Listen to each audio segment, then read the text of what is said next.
33 मासूमों की चीख, 10 साल की चुप्पी और अब फांसी का फरमान। डार्क वेब के जरिए इंटरनेशनल पोर्न रैकेट चलाने वाली दंपति को कोर्ट ने सुनाई मौत की सजा। सीबीआई जांच में खुला 10 साल तक चलता रहा हैवानियत का काला खेल। सोशल मीडिया पर उबाल, सिस्टम की नाकामी पर उठे बड़े सवाल। आइए बताते हैं आपको पूरी खबर।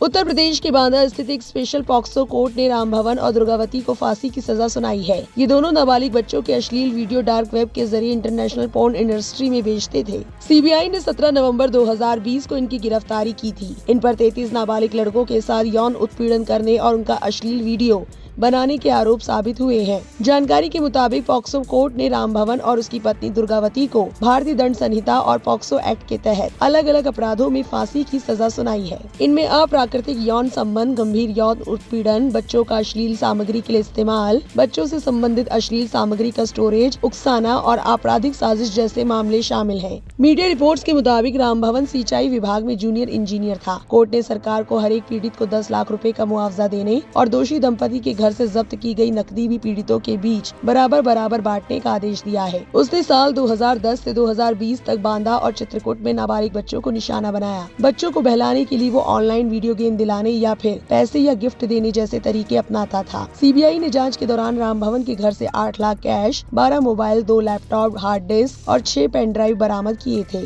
सीबीआई ने साल 2020 में आरोपी राम भवन और दूसरे अज्ञात व्यक्तियों के खिलाफ बच्चों के यौन शोषण, बच्चों का अश्लील सामग्री के लिए इस्तेमाल और इंटरनेट पर बाल यौन शोषण से जुड़ी सामग्री बनाने और प्रसारित करने के आरोप में मामला दर्ज किया था। जांच के दौरान पता चला कि आरोपियों ने 33 नाबालिग बच्चों के साथ यौन उत्पीड़न किया और उनके वीडियोस बनाए।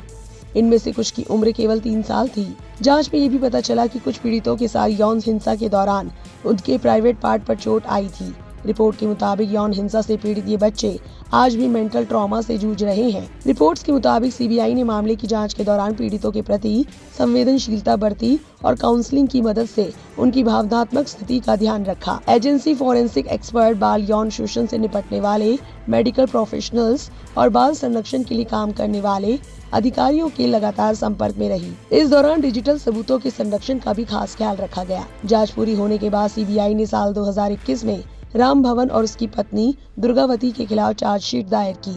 साल 2023 में उन पर आरोप तय किए गए। पॉक्सो कोर्ट ने आरोपियों के अपराध को रेरेस्ट ऑफ रेयर बताते हुए कहा कि एक ऐसा असाधारण और जघन्य अपराध है जिसमें सुधार की कोई गुंजाइश नहीं है और न्याय सुनिश्चित करने के लिए कठोरतम न्यायिक दंड देना अनिवार्य है। अब इस पूरे मामले को लेकर सोशल मीडिया पर लोगों का गुस्सा फूट रहा है। कपिल गौर नाम के एक्स यूजर ने लिखा, ये मामला समाज के चेहरे पर एक ऐसा बदनुमा दाग है जिसे शब्दों में बयां करना मुश्किल है। बांदा का ये राम भवन कांड हमें याद दिलाता है कि दरिंदगी की कोई सीमा नहीं होती और रक्षक के भेष में भक्षक हमारे बीच ही छिपे हो सकते हैं। एक एक्स यूजर ने लिखा, भारत की शिथिल कानून व्यवस्था में ये सजा हो जाएगी इतनी आसान नहीं लगती।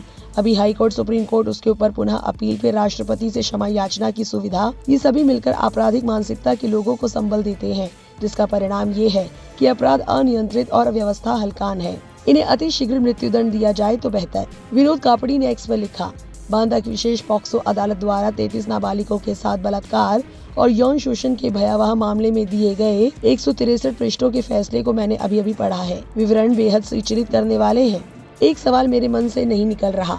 उत्तर प्रदेश सरकार के जूनियर इंजीनियर राम भवन और उनकी पत्नी दुर्गावती लगभग 10 वर्षों तक ऐसे जघन्य अपराध कैसे करते रहे और किसी को पता भी नहीं चला। 2020 में ही कथित तौर पर एक इंटरपोल सूत्र ने सीबीआई को सूचना दी। ऐसे अपराध 1 दशक तक कैसे अनदेखे रह गए? बच्चों की सुरक्षा के लिए बनी व्यवस्थाएं कहाँ थी? समाज कहाँ था? ये सिर्फ 2 दरिंदों की कहानी नहीं है, ये चुप्पी की कहानी है, ये संस्थागत विफलता की कहानी है और ये उस भयावह आसानी की कहानी है जिससे दरिंदे सबके सामने छिप सकते हैं। अगर 33 बच्चे सच्चाई सामने आने से पहले 10 साल तक पीड़ा झेल सकते हैं तो हमें असहज सवाल पूछने होंगे, न केवल बाल यौन शोषण करने वालों के बारे में बल्कि उस व्यवस्था के बारे में भी जो उन्हें पनपने देती है। बच्चों को सुरक्षा चाहिए, न कि सच्चाई सामने आने के बाद होने वाला आक्रोश। इस खबर को लेकर आपकी क्या राय है? कमेंट सेक्शन में जरूर लिखिए और इस वीडियो को लाइक और शेयर करना ना भूलें।